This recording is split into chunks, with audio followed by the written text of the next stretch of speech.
Baik, selamat siang peserta didik yang mengambil mata kuliah penulisan ilmiah. Saya sebut selamat siang karena video ini dibuat pada siang hari. Meskipun saudara-saudara mungkin menontonnya pada malam hari atau pagi hari. Eh, dalam video sebelumnya kita sudah membahas tentang pembuatan kerangka konsep. Eh, sebagaimana biasanya itu dimuat pada akhir bab 2 dan diikuti dengan hipotesis penelitian. Maka pada hari ini kita akan melanjutkan pembuatan penelitian, yaitu bab 3 tentang metode penelitian. Yang pertama, masih ada saja mahasiswa yang menuliskan metodologi penelitian. Bukan metodologi penelitian, tetapi metode penelitian. Kalau metodologi penelitian, itu ilmunya. Sedangkan metode caranya. Jadi bab 3 itu adalah metode penelitian. Karena kita tidak sedang membuat buku tentang cara-cara meneliti. Sehingga bukan metodologi penelitian. Tetapi kita sedang menguraikan rencana cara meneliti nanti. Maka disebut metode penelitian. Sesuai standar kita, maka di poin 31 adalah jenis penelitian. Di mata kuliah metodologi penelitian yang kuantitatif mungkin sudah diberikan modul bahkan pembelajaran tentang jenis-jenis penelitian. Jenis-jenis penelitian ini bermacam-macam, ditinjau dari segi apanya, dari segi tujuan kah, dari segi waktunya kah, dari segi cara melakukannya kah, dan lain-lain. Nanti bisa dibaca di modul, tetapi yang umumnya ada jenis penelitian di kita, Prodi Kesmas, Universitas itu biasanya kuantitatif itu bisa deskriptif, hanya menjelaskan distribusi frekuensi, fenomena atau variabel-variabel yang diteliti. Jika hendak melakukan menghubungkan, maka desain yang paling umum adalah cross-sectional, di mana pengukuran variabel independen dalam penelitian ini ada beberapa faktor, ada 3 faktor, yaitu pengetahuan, kemudian perilaku merokok, sikap ya terhadap ISPA. Sehingga pengukuran variabel independen dalam hal ini pengetahuan, sikap, dan merokok dilakukan waktu yang relatif bersamaan dengan kejadian ISPA. Kira-kira cara berpikirnya begini. Pada saat nanti responden ada, maka saya akan menggunakan kuesioner, saya akan bertanya tentang pengetahuannya, bertanya tentang sikapnya, bertanya apakah merokok atau tidak, dan setelah itu langsung ditanya juga apakah pernah mengalami atau sedang mengalami ISPA atau tidak. Berbeda dengan penelitian-penelitian yang membedakan pengukuran variabel independen dengan dependen dari segi waktu. Kalau case control misalnya dimulai dari efek atau kejadiannya kemudian ditelusuri ke belakang, di mana ada kasus, di mana ada kontrol sebagai pembandingnya nanti. Sehingga dari segi waktu tidak waktu bersamaan, akan ditelusuri ke belakang sesuai teoritis. Biasanya berapa tahun muncul gejala itu, maka menelusuri ke belakangnya juga ada landasannya. Begitu juga dengan perspektif atau kohort ke depan, dimulai dari faktor risiko, kemudian nanti diikuti berapa tahun kemudian muncul gejala atau tidak. Jadi tidak dalam waktu yang bersamaan, itu artinya cross sectional yang kita pelajari di prodi kita ini. Nanti untuk lebih lanjutnya boleh dibaca bahan itu. Nah, di kita biasanya kalau Anda melihat hubungan cross-seksional. Meskipun ada perdebatan, sebagian dari kita dosen tidak setuju ada kata pengaruh, karena pengaruh agak kurang fit, cocok dibuat dengan desain cross-seksional. Pengaruh sebaiknya dengan desain case control atau cohort, sehingga kita lebih banyak menggunakan kata hubungan karena sifatnya sesaat. Nah, kemudian lokasi mudah saja di mana Anda meneliti, tapi saran saya sebaiknya pada penulisan lokasi ini sebaiknya dibuat alasan memilih lokasi. Kenapa kira-kira lokasi itu yang dipilih? Tapi secara ilmiah, tentu mungkin karena di tempat itu paling banyak kasus, baru ditemukan hanya di situ, dan seterusnya. Nah, ada juga yang bertanya soal waktu penelitian 322. Penelitian itu bukan hanya saat pengambilan data, sehingga banyak yang membuat hanya Maret April misalnya, atau Juni misalnya. Yang dia bayangkan penelitian itu saat ke lapangan, bukan. Penelitian itu satu rangkaian, mulai dari ditetapkan judulnya dalam bentuk SK, sampai pada kita prediksi nanti berakhirnya kapan. Jadi misalnya SK-nya ke tanggal Januari atau Februari, kita akhiri nanti biasanya skripsi itu 6 bulan, mungkin di Juli, Agustus dia harus berakhir. Maka bisa dibuat Februari, Agustus, atau Januari, Juli. Kira-kira begitu. Nah, kemudian populasi. Populasi tentunya disesuaikan dengan judul. Pada penelitian ini, karena ISPA pada anak, maka dan menggunakan wawancara, maka ibunya lah yang menjadi populasinya. Karena mereka nanti yang akan wawancara pengetahuan mereka, kemudian yang lain-lain, sikap yang lain-lain yang diketahui dari ibunya. Tentu tidak mungkin mewawancarai balita. Ya, sehingga ibunya tergantung penelitiannya nanti siapakah menjadi populasinya. Apakah tenaga kesehatan, misalnya jika seseorang meneliti di rumah sakit misalnya, tenaga kesehatan pun bisa dispesifikkan apakah perawat, bahkan perawat juga bisa dispesifikkan apakah perawat yang ikut ada shift siang, sore, malam, atau hanya yang pagi saja karena di poli-poli tertentu dia tidak ada sampai malam. Jadi harus jeli menentukan populasinya siapa dan sebaiknya ada jumlahnya, berapa orang populasinya. Kemudian sampel nanti sebagian dari populasi. Meskipun saya lihat suka sekali mahasiswa kita ini menggunakan rumus Lovin ini, mungkin karena mudah, sebenarnya masih banyak rumus-rumus yang lain menggunakan dasar proporsi, yang Lemesu menggunakan banyak mempertimbangkan beta dan yang lain-lain. Tapi paling banyak Slovin nggak apa-apa. Yang pasti sampel ini sebagian dari populasi, tentu menentukannya supaya terwakili minimal sampelnya berapa adalah rumusnya. Sehingga nanti apa gunanya? Untuk memastikan pengambilan keputusan yang terjadi pada sampel ketika digeneralisir ke populasi bisa dipertanggungjawabkan hasilnya. Kira-kira begitu. Maka jumlah sampel minimal yang dibutuhkan itu harus jelas dan harus terstandar. Bagaimana solusinya? Ya rumus.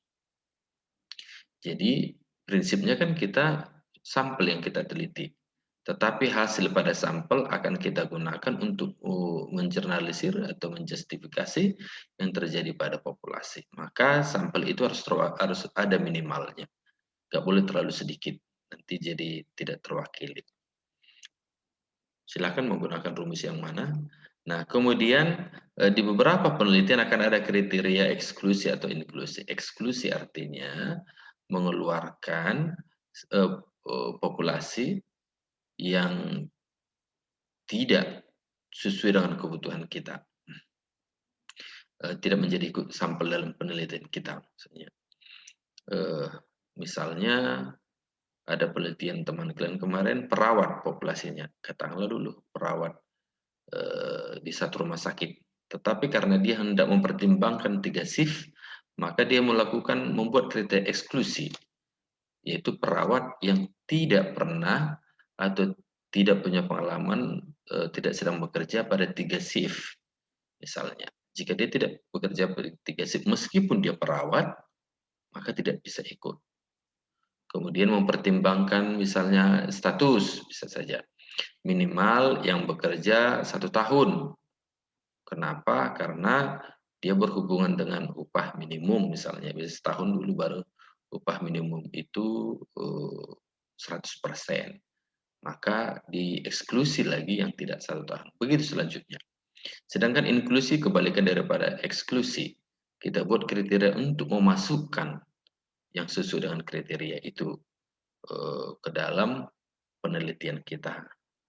Misalnya kita membuat status kriteria inklusinya itu eh, dari segi usia, misalnya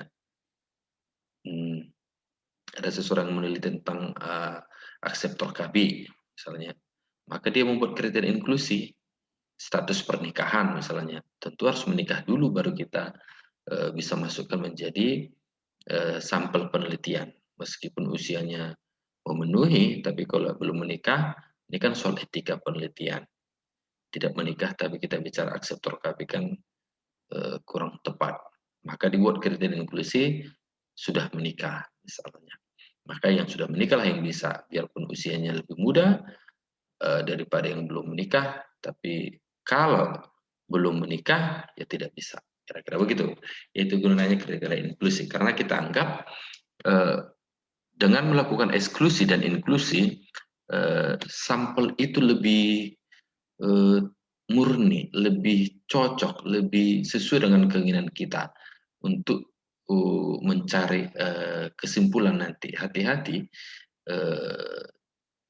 sampel yang tidak disaring dengan kriteria eksklusi dan inklusi bisa mempengaruhi keputusan, bisa kesimpulan kita menjadi tidak tepat gara-gara sampel bukan sesuai dengan tujuan penelitian kita. Itu gunanya digunakan kriteria inklusi dan eksklusi. Kemudian metode pengumpulan data, ada data primer, yaitu data yang langsung kita peroleh. Biasanya hasil kuesioner bertanya itu data primer karena kita pengguna data pertama, sedangkan untuk observasi juga bisa, pengukuran juga bisa, uji lab misalnya bisa, biasanya itu data primer. Sedangkan data sekunder biasanya data yang sudah digunakan oleh pihak yang lain, kita sebagai pengguna kedua. Misalkan data-data soal medical record, soal jumlah tenaga kerja, tenaga perawat, soal yang lain-lain lah, yang sebenarnya sudah ada data itu di rumah sakit, hanya kita menggunakan itu sebagai pengguna kedua.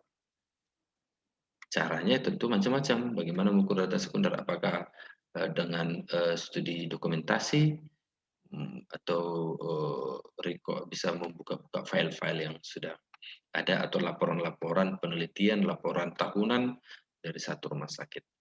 Kemudian kita masuk ke definisi personal, semua variabel didefinisikan.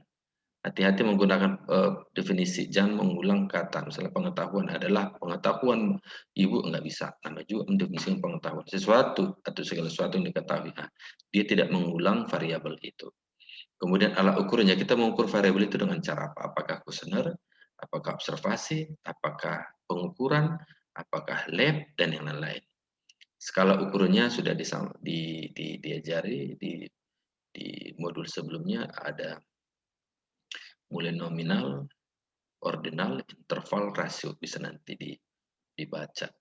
Mulai dari membedakan bertingkat, kemudian ada ukuran tetap, interval, dan bisa memperlakukan kelipatan, itu rasio. Hasil ukurnya pengetahuan di penelitian ini adalah baik, kurang, gitu ya. Ada yang membuat misalkan baik itu langsung dimasukkan dalam kurung, skor sekian sampai sekian, nggak apa-apa juga. Tapi itu nanti bisa kita uraikan lebih detail di aspek pengukuran. Begitu juga sikap, dia mengkategorikannya positif negatif, caranya adalah kuesioner. Saya pikir skala ukurnya kurang tepat nominal karena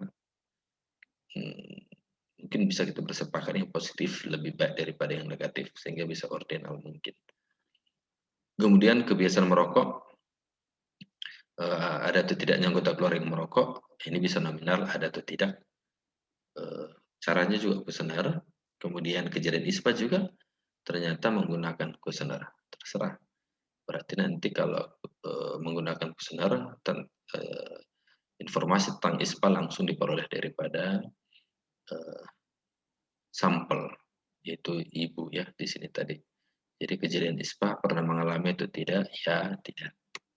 Kemudian untuk menguraikan lebih detail aspek definisi proporsional maka diuraikan di aspek ukur. Nah, di sini boleh nampak tuh pengetahuan tadi hanya dikatakan ini variabelnya pengetahuan, definisinya ini mengukurnya pakai kuesioner, kemudian skalanya ordinal, kemudian dibagi baik tidak. Di sini sudah mulai jelaskan pengetahuan itu cara mengukurnya diberi 10 pertanyaan atau pernyataan dengan pilihan jawaban benar 1, salah 0. Skor tertinggi karena 1 benarnya 10 pertanyaan tentu 10. Terendah 0, maka dikategorikan menjadi baik, kurang baik. Baik 6 sampai 10 artinya benar 6 sampai 10. Nah, dari aspek ukuran mulai lebih jelas daripada definisi proporsional. Tadi di definisi proporsional belum jelas bagaimana dia sampai ke baik dengan kurang baik. Di aspek pengukuran dia sudah menjelaskan begini caranya. Sekian pertanyaan saya buat, hati-hati tidak semua 1-0. Kita lihat contoh langsung saja sikap misalnya. Nih, sikap ini lebih dari 2 pilihan. Ada yang sangat setuju, 4, setuju skor 3, tidak setuju skor 2, sangat tidak setuju skor 1. Ada 10 pernyataan, tentu dikali 4, 40 skor maksimum. Skor terendah bukan 0. Karena tidak setuju enggak 0, bukan 0 skornya tapi 1. Maka 10 minimal. Sehingga yang paling rendah 10 bukan 0. Jika terendah nanti 0, tidak akan mungkin ada responden yang punya skor 0 sampai 9. Sehingga itu sesuatu yang membuang sia-sia, membuang energi misalnya. Maka 10 minimal. Biasanya kalau kita membagi 2, cari aja range 40 kurang 10, 30. Kalau 2 dibagi 2, 15, maka range-nya itu 15. Sehingga 26 tambah 15, 41 atau 15, 14, 40, 10 sampai 25, 15. Nggak mungkin 25 dua kali muncul. Nanti kalau ada responden yang berskor 25, kita bingung memasukkan kemana, skor negatif atau positif. Maka tidak boleh ada satu angka di 2 tempat atau 2 kategori. Harus dibedakan dia, sehingga tadi ada yang 14, ada yang 15. Kemudian kebiasaan merokok hanya 1 pertanyaan dari sini saya lihat 1 pertanyaan kode angka 1 ada, jika ada salah satu anggota keluarga kode 2 itu yang tanya apakah ada anggota keluarga yang merokok? Ya, tidak, ya.